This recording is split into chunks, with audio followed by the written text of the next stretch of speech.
وقل رب زدني علما.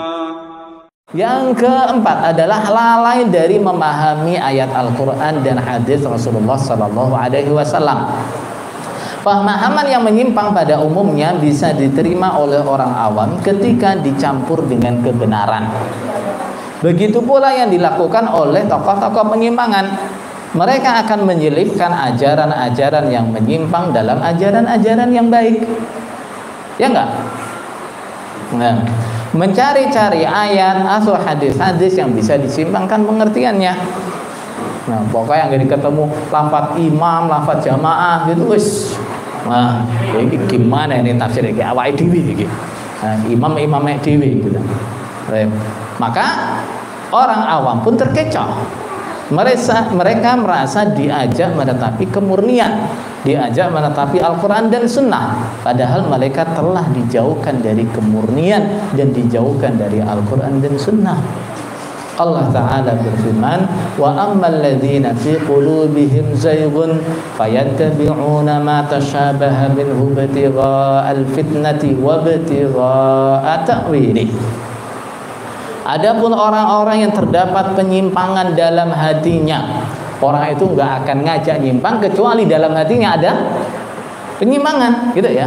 Nah, orang itu buat menyesatkan orang lain butuh dia sesat lebih jauh.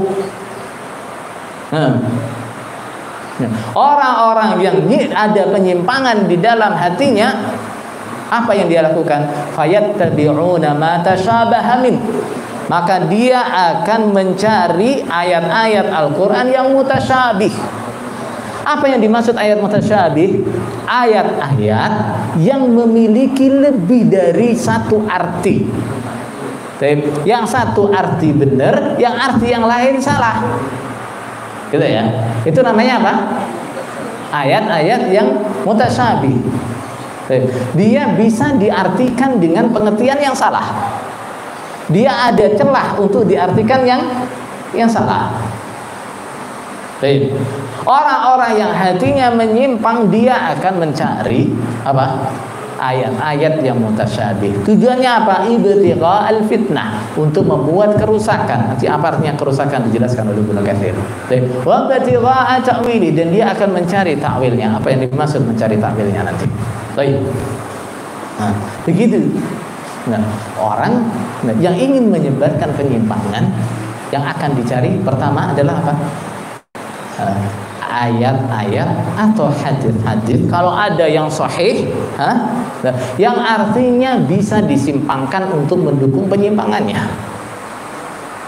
Nah, yang kedua, dia akan mencari kalimat apapun, walaupun itu hadis palsu, walaupun itu ucapannya orang yang gak jelas, yang penting menguatkan apa? Menguatkan golongannya, menguatkan kepahamannya. Maka biasa kalau kita jumpai hujah-hujahnya ahli bid'ah itu, nah, dia berputar pada apa? Satu, hadis dhaif atau dalil dhaif, atau bahkan dalil palsu. Itu yang pertama hujahnya. Yang kedua adalah dalil sahih yang tidak menunjukkan apa yang mereka maksud. Gitu. Dalil sahih yang mereka apa? Akali maknanya nih, tapi nanti kalau apa? Dicermati betul, ini nggak menunjukkan apa? Nah, yang mereka pahami. Nah, seperti misalnya yauma nad'u kulla unasin bi imamihim. Nah, besok di hari kiamat, nah, kami akan memanggil setiap manusia bersama imamnya. Terus mereka artikan, lah kalau kamu nggak punya imam, kamu besok di hari kiamat mau datang sama siapa? Nah, itulah yang artinya besok bapak imam akan menjadi saksi buat rakyatnya. Nggak usah dulu diartikan artinya imam itu sopo. Nggak usah dulu dikembalikan kepada penjelasan ulama-ulama. Perhatikan dulu lafaz ayat ini. Yauma nad'u kulla unasin bi imamihim. Pada hari kiamat semua orang oleh Allah dipanggil bersama imamnya. Berarti semua orang punya imam yang dimaksud dalam ayat ini. Gitu. Semua orang punya imam. Ayatnya bukan kok besok di hari kiamat orang yang punya imam dipanggil bersama imamnya, yang nggak punya imam nggak dipanggil, enggak. Sudah. Jadi dalilnya sahih tapi sama sekali tidak menunjukkan apa yang mereka katakan. Oh iya, itu belum lagi kalau kita telusuri bagian penjelasannya para ulama. Tambah ketok mana? Baik. Innama yakhuduna minhu bil mutasyabihil ladzi yumkinuhum ay yuharrifuhu ila maqasidihim al-fasidah wa yunziluhu 'alaiha lihtimali lafdhihi lima yasrifunahu. Kenapa? Mereka yang diambil ayat-ayat yang mutasyabih yang memungkinkan mereka simpangkan pengertiannya kepada tujuan mereka yang tidak benar, yang rusak, yang bisa mereka tempatkan pada tujuan mereka itu. Kenapa? Lihtimali lafdhihi lima yasrifunahu, karena lafadznya memang bisa diartikan begitu, gitu ya. Ada celah buat mereka ini apa? Mengartikan begitu. Makanya yang dicari adalah ayat-ayat yang mutasyabih. Jadi walaupun sebenarnya kalau dicermati maknanya yang nggak begitu, tapi mereka ada celah nih. Setidaknya tinggalkan sebagian lafadznya, sudah bisa diartikan seperti apa yang mereka maksud. Wa ammal muhkamu fala nasiba lahum fi. Adapun ayat-ayat yang muhkam, ayat-ayat muhkam itu gimana? Ayat yang tidak meninggalkan celah untuk disalah artikan. Itu namanya ayat yang muhkam. Fala nasiba lahum fi. Mereka tidak punya bagian di situ. Mereka nggak bisa ngotak-ngatik sama sekali. Kok masih bisa ngotak-ngatik ayat yang muhkam? Oh, itu jos gitu. Hah? Jos apa nih? Nah, just double key. Nah, kenapa? Li'annahu damighun lahum. Karena ayat yang muhkam itu damighun lahum. Apa damigh? Dari lafaz damagh. Apa itu? Damagh itu memukul kepala sampai tembus ke otak. Itu namanya damagh. Nah, artinya apa? Karena ayat-ayat yang muhkam ini memukul mereka. Hujah yang tidak bisa mereka bantah. Dan wa hujjatun alaihim, dan menjadi hujah yang melemahkan mereka atau memberatkan mereka. Makanya mereka yang dicari adalah ayat-ayat yang mutasyabih dan hadis-hadis yang juga bisa mereka simpangkan artinya. Hadis-hadis yang muhkam mereka akan tinggalkan itu. Nah, coba berapa sering juga mendengar ayat innallaha la yaghfiru an yushraka bihi wa yaghfiru ma duna dzalika liman yasha. Nah, pernah nggak dapat penjelasan bahwa orang yang dosanya di bawah syirik itu ada kemungkinan diampuni oleh Allah? Jarang sekali ini diterangkan. Kalaupun ngaji lewat ini, gimana? Pak Teguh biasanya gimana? Kalau ngaji lewat ayat kayak gini gimana? Terangkan dulu sing cepet gitu ya. Nah, atau kalau enggak yang paling berani terus ditambah keterangannya. Tapi itu syaratnya harus jamaah. Ada dalil yang menunjukkan gimana? Orang yang punya keimanan walaupun sebejar biji sawi pasti akan masuk surga, pasti akan keluar dari neraka. Nah, apakah hadis-hadis seperti ini pernah dibahas dalam ceramahnya? Lurus. Kalau ngaji pun dicepatkan ini. Nah, kalau yang kendali kayak tadi, ini syaratnya harus jamaah. Kenapa? Ini mereka nggak punya celah buat di sini. Nah, makanya yang dicari yang mutasyabih. Baik. Apa artinya ibtigha al-fitnah?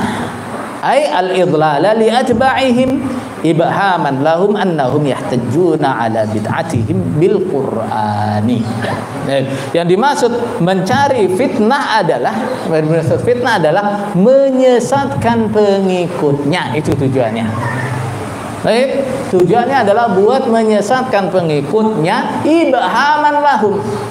Dengan apa? Mengelabui mereka seakan-akan mereka berdalil dengan Al-Quran untuk bid'ah mereka.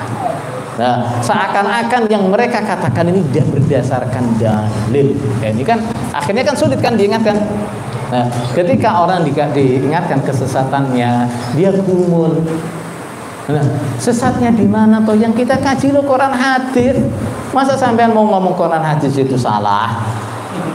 Gitu. Kenapa? Nah, karena perasaannya memang dikasih dalil dari Quran hadis. Oh iya. Wa batigha ta'wili.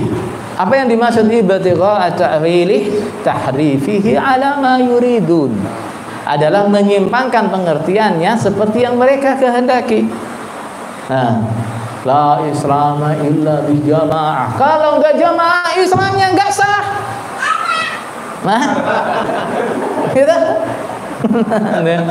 Sintani wa sab'una fin nar wa wahidatun fil jannah wa hiya al jamaah. Nah, pokoknya yang enggak jamaah finnar di neraka selama-lamanya. Kafir artinya. Nah, begitu. Nah, jadi yang dicari adalah dalil-dalil yang bunyinya mutasyabih seperti itu. Nah, salah satu ciri penyimpangan adalah kerancuan hujah-hujahnya. Pengertian ayat-ayat mutasyabih yang mereka simpangkan pasti bertentangan dengan ayat-ayat yang muhkam. Begitu pula dengan pengertian hadis-hadis sahih yang mereka simpangkan pasti bertentangan dengan dalil-dalil sahih yang lain. Maka cara paling mudah untuk menguak penyimpangan arti ayat-ayat Al-Quran atau hadis-hadis sahih yang mereka lakukan adalah dengan mengembalikan atau membandingkan pengertiannya dengan dalil-dalil sahih yang lain. Sebab semua dalil yang sahih asalnya adalah wahyu dari Allah, dan semua yang datang dari Allah tidak akan terdapat perselisihan di dalamnya. Allah Ta'ala berfirman, afala yatadabbaruna al-Quran walau kana min indi ghairillahi lawajadu fihi ikhtilafan katsira. Apakah mereka tidak mentadabburi Al-Quran? Seandainya Al-Quran itu bukan dari sisi Allah, mereka pasti menjumpai perselisihan yang banyak di dalamnya. Ya, nah, maka sesuatu itu kalau benar tidak akan tabrakan dengan dalil manapun. Kalau kalau dijelaskan dengan dasar dalil ini tak kayaknya matuk, tapi kok dengan dalil-dalil yang lain kok nggak matuk, ini berarti nggak benar, gitu ya. Karena barang benar itu sumbernya satu dari Allah, sumbernya satu dari Allah yang maha benar. Sumbernya satu dari Allah yang sifatnya adalah hakim. Nah, yang firmannya nggak akan bertabrak saling kontradiksi, saling berselisih, enggak. Nah, yang hukumnya tidak akan saling bertabrakan. Kok ada penjelasan kok tabrakan terus dengan dalil? Ini berarti nggak benar. Adapun sudah dikembalikan kepada dalil-dalil sahih yang lain masih terdapat ketidakjelasan, maka jalan paling ringkas dan paling benar untuk mengurai pemahaman yang rancu adalah kembali kepada pemahaman ulama-ulama yang telah matang dan mendalam keilmuannya, terutama ulama-ulama salaf, yaitu ulama dari generasi sahabat, tabi'in. Kenapa harus kepada mereka? Sebab mereka adalah orang-orang yang paling lurus akidahnya, paling dalam ilmunya, paling bersih hatinya, paling paham dengan bahasa Al-Quran dan Sunnah, paling mengerti dengan keadaan ketika turun ayat, dan paling mengerti dengan tujuan syariat. Nah, makanya apa-apa kalau pemahamannya rancu, kembalikan kepada pemahaman ulama. Seperti tadi katanya, Quran hadis itu ibarat obatan, sedangkan ulama itu adalah dokternya, gitu. Baik. Yang kelima adalah berlebihan dalam mengagungkan orang yang ditokohkan. Berlebihan dalam mengagungkan seseorang adalah penyebab terjadinya syirik di muka bumi. Adalah penyebab terjadinya syirik pertama. Ya, syirik yang pertama di muka bumi. Begitu pula di kalangan sebagian kelompok yang menyimpang. Salah satu sebab yang memudahkan mereka disimpangkan lebih jauh dan menyulitkan mereka untuk sadar dari penyimpangannya adalah doktrin-doktrin.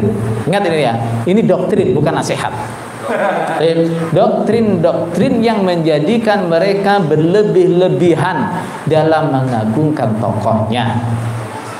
Nah, mereka dididik untuk selalu berpikir seakan-akan tidak ada yang lebih alim dan lebih hebat daripada tokohnya. Ini loh hafal 49 hadis. Ini loh dulu mau diangkat jadi qadhi di Mekah.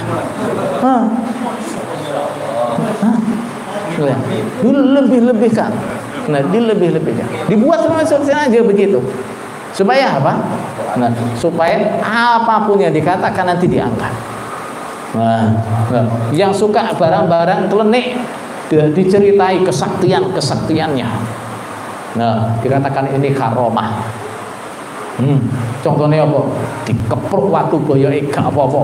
Nah, dilindes mobil gak apa-apa. Nah, kelapa disuwiti, dikeploki apa disuwiti itu. Nah, bisa balik ning dhuwur.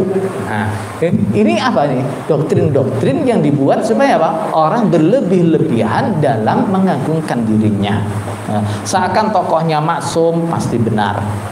Nah, sifat ini akhirnya menghilangkan. Sifat ini akhirnya menghilangkan kemampuan mereka untuk berpikir kritis terhadap apa saja yang diajarkan kepada mereka. Kecerdasan intelektual yang tinggi yang mereka miliki tiba-tiba hilang begitu saja ketika dihadapkan pada ucapan tokohnya. Wis, asal iki wong pinter gitu ngomong ki jediate Bapak Imam wis. Enggak ada celah untuk berpikir. Nah, terkadang mereka lebih cepat marah ketika merasa tokohnya direndahkan daripada ketika Allah, Rasul atau agamanya direndahkan. Lebih cemburu ketika ada yang tidak patuh pada aturan tokohnya daripada ketika ada yang tidak patuh pada aturan Allah dan Rasul. Melanggar peraturan Allah Rasul biasa dimaafkan. Nah, tapi melanggar peraturan imam sitok wae wis resolusi. Nah, berbeda satu poin saja dengan imamnya wis resolusi kudu di apa? Kudu disaponi. Nah, bahkan terkadang mereka terjerumus pada syirik ta'ah sebagaimana orang Yahudi dan Nasrani tanpa mereka sadari. Seperti dikisahkan oleh Adi bin Hatim radhiyallahu anhu. Adi bin Hatim mengatakan ataitu Rasulullah sallallahu alaihi wasallam fi unuqi salibun min dhahab. Aku datang kepada Rasulullah sallallahu alaihi wasallam dan waktu itu di dalam leherku, artinya di leherku tergantung salib dari emas karena dia adalah orang Arab yang memeluk agama Nasrani. Faqala ya Adi, itrah hadzal watan min unuqik. Wahai Adi, buang berhala ini dari lehermu. Qala fatarahtuhu. Maka aku buang. Wantahaitu ilaihi wa huwa yaqra'u fi surati Bara'ah. Nah, aku datang kepada Nabi waktu beliau membaca surat Bara'ah, surat Taubah. Faqara'a hadhil ayah, maka Nabi membaca ayat ini. Ittakhadhu ahbarahum wa ruhbanahum arbaban min dunillah. Mereka menjadikan ulama-ulamanya, ini maksudnya orang-orang Yahudi. Menjadikan ulama-ulamanya wa ruhbanahum dan menjadikan rahib-rahibnya. Siapa rahib-rahib itu? Orang-orang Nasrani yang ahli ibadah. Mereka jadikan Tuhan-Tuhan selain Allah. Qala, Adi berkata, qultu ya Rasulullah, inna lasna na'buduhum ya Rasulullah, kami enggak pernah menyembah mereka, katanya. Faqala, alaysa yuharrimuna ma ahallallah fatuharrimuna? Bukankah mereka mengharamkan yang dihalalkan oleh Allah, lalu kalian juga ikut mengharamkannya? Wa yuhilluna ma harramallah fatuhilluna. Nah, dan mereka menghalalkan apa yang diharamkan oleh Allah, kalian juga ikut menghalalkannya. Qala qultu bala, iya wahai Rasulullah. Qala fatilka ibadatuhum, itulah ibadah kalian kepada mereka. Begitu itu namanya ibadah. Nah, ini sering kali kita jumpai seperti itu kan. Orang jelas ketemu dalil dari Quran, dari hadis yang sahih, jangan diamalkan kalau belum ada perintah dari Bapak Imam. Nah, bahkan terakhir kali saya ketemu tuh di forum mereka, dikasih statement begini: imam itu punya hak membatasi ibadah kita, walaupun ada dalilnya. Kalau imam larang nggak boleh kita kerjakan. Jadi sampai seperti itu. Ini nggak disadari. Karena apa ini? Karena doktrin yang dibuat untuk mereka berlebih-lebihan mengagungkan tokohnya.